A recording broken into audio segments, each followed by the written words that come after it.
Abdikerm Eidleh has been charged but not convicted and is presumed innocent unless and until proven guilty in a court of law. September 2022.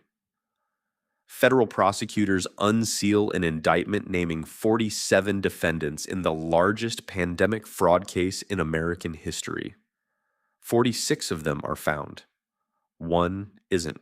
He's already gone, halfway around the world in a country the United States has no easy way to reach. For almost 4 years, he stays gone. Then, in the summer of 2026, he surfaces in Mogadishu. This is the story of Abdikerm Eidleh, the man prosecutors call second only to Amy Bach herself. Before he was a fugitive, prosecutors say Abdikerm Eidleh was one of the busiest men in the entire Feeding Our Future network. And unlike some defendants in this case, he wasn't running his own outside nonprofit. He was an actual employee of Feeding Our Future itself, working directly under Amy Bach. According to the indictment, his job was recruiting and supporting new federal child nutrition program sites under the organization's sponsorship. Investigators describe what happened next as a pay-to-play arrangement. Business owners running fake meal sites paid bribes and kickbacks to Feeding Our Future in exchange for being let into the scheme. And Eidleh, prosecutors allege, was one of the people collecting. If Amy Bach was the nonprofit's public face, and Mahad Ibrahim was one of its financial engineers, prosecutors allege Eidleh was something closer to a gatekeeper, the man deciding who got in and what they had to pay to join. Court records allege Eidleh didn't stop at recruitment. He's accused of creating fraudulent food sites outright and using shell companies to pose as the meal vendors supplying them, inventing both ends of the transaction, the buyer and the seller, so the paperwork would look clean on paper even though no real food chain existed. Prosecutors say sites tied to his network falsely claim to feed thousands of children a day. The indictment attributes more than $5 million in alleged kickbacks, bribes, and fraud, proceeds to shell company accounts connected to him alone. And in a detail that's almost too on the nose for this genre, prosecutors say some of that money went toward a $95,000 mortgage payment on his own house in Burnsville, federal food money for hungry kids, prosecutors allege, quietly making his house payment. In September 2022, it all came due. Federal prosecutors unsealed charges against 47 defendants in what they called the largest COVID-19 fraud scheme in the country. A federal judge signed a warrant for Eidleh's arrest that same month. Most of his co-defendants were taken into custody, arraigned, and began the long process of fighting or settling their cases. Eidleh did neither.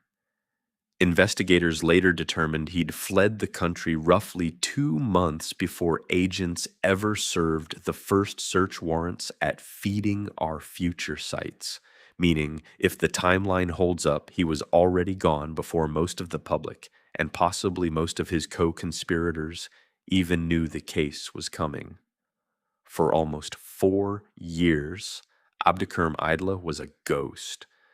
While dozens of his co-defendants pleaded guilty, went to trial, or were sentenced one after another, the case racking up conviction after conviction, his name stayed on the fugitive list. There's one moment from that gap that sticks with you. In 2025, a local investigative reporter went looking for him and knocked at the door of his Burnsville home. A woman who was later identified as his ex-wife answered. Asked where he was, she gave a 2-word answer. In Africa. That's it. No more explanation, no denial, no confusion. Just an ex-wife confirming what investigators had long suspected on a doorstep, on camera. Behind the scenes, Federal investigators, the FBI, and the Justice Department's Office of International Affairs worked quietly, coordinating with a government thousands of miles away that most Americans could not find on a map. This is the part of the case that almost never makes headlines. Not the courtroom drama, but the years of diplomatic and investigative grind it takes to bring one man home. His initial appearance before a federal magistrate judge in Minneapolis just one day after landing, the same courthouse where dozens of his former co-conspirators have already stood, pleaded, and been sentenced while he was still an ocean away. Here's what matters most in this episode. Unlike Amy Bach and Mahad Ibrahim, Abdikerm Eidleh has not been convicted of anything. He has not pleaded guilty. He has not stood trial.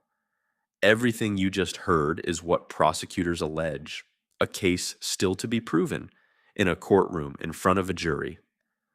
4 years on the run doesn't answer the question of guilt, and neither does an ex-wife's 2-word answer on a doorstep. Fleeing before charges are formally filed can look damning on a true crime timeline, but it isn't itself evidence of what happened inside those alleged shell companies. That distinction matters more here than in almost any other episode of this series, because Eidleh is right now the highest profile defendant in this entire case, whose story hasn't been resolved in a courtroom yet. Abdikerm Eidleh's case is only just beginning. Whatever happens in that courtroom will be one of the last major chapters in a scandal that has already produced more than 70 defendants, over 60 convictions, and sentences stretching past 4 decades. Next episode, we go back to where the public first smelled something wrong.